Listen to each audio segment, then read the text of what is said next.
une chronique simple pour parler d'un sujet essentiel. C'est pas la politique, c'est pas l'économie, c'est pas la participation de Marine Le Pen à l'émission politique hier soir. Ce dont je vais vous parler, c'est quelque chose qui arrive peu souvent, mais qui arrive quand même, et ça fait plaisir de se dire qu'il existe encore des gens comme ça. Figurez-vous que la jeune serveuse Becky Nielsen, qui travaille au restaurant The Breakfast Spot à New York, s'est vue recevoir un pourboire plutôt gros. Alors qu'il devait payer 22,08 $, un client a arrondi sa note à 100 $. Il a ainsi ajouté 77,98 $ de pourboire. Alors non seulement ça fait plaisir, mais si on y pense un peu, ça fait aussi halluciner. 77 $ de pourboire, on aimerait bien que ça nous arrive. Vous imaginez, vous servez un steak frites coca et un sundae et bim, vous vous retrouvez avec 100 $ en poche. Enfin, plutôt cool la journée. On pourrait presque parler d'emploi fictif ici, tellement ça paraît irréel.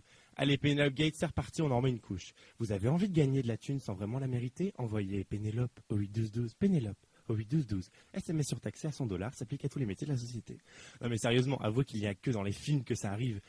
Tenez par exemple, moi j'ai une cousine qui est serveuse à Paris. Elle a sûrement dû recevoir des pourboires en argent, des pourboires, mais je suis persuadé qu'elle n'a jamais reçu une telle somme. Soit l'homme est né avec une cuillère en argent dans le gosier, ou soit la serveuse lui a vraiment fait de l'œil. Ou alors il était ivre, ou alors c'était un pari qu'il a perdu. Eh ben non, figurez-vous que rien de tout ça en vérité. Et oui, ça peut paraître étonnant, un homme qui offre son argent gratuitement, sans intérêt, mais c'est pourtant le cas ici. Cet homme, qui est resté anonyme, a tout simplement agi en pleine conscience. Et non seulement il a donné bien plus que prévu, mais il a aussi accompagné son offrande d'un message. Et je crois que c'est ce qui est le plus important à retenir ici. C'est vrai, on retient très vite le montant du pourboire, 100 $ offerts, ça tourne quand même assez rond dans notre tête. Mais il ne faut pas oublier le message qu'a laissé le client. 4 lignes écrites au stylo sur la note, 4 lignes d'espoir. Je vais vous dire ce qu'il a écrit. Life is short. A friend of mine died last night. Please enjoy your night with someone you love. Je la refais en français. La vie est courte. Un ami à moi est mort la nuit dernière. S'il vous plaît, passez une nuit avec quelqu'un que vous aimez.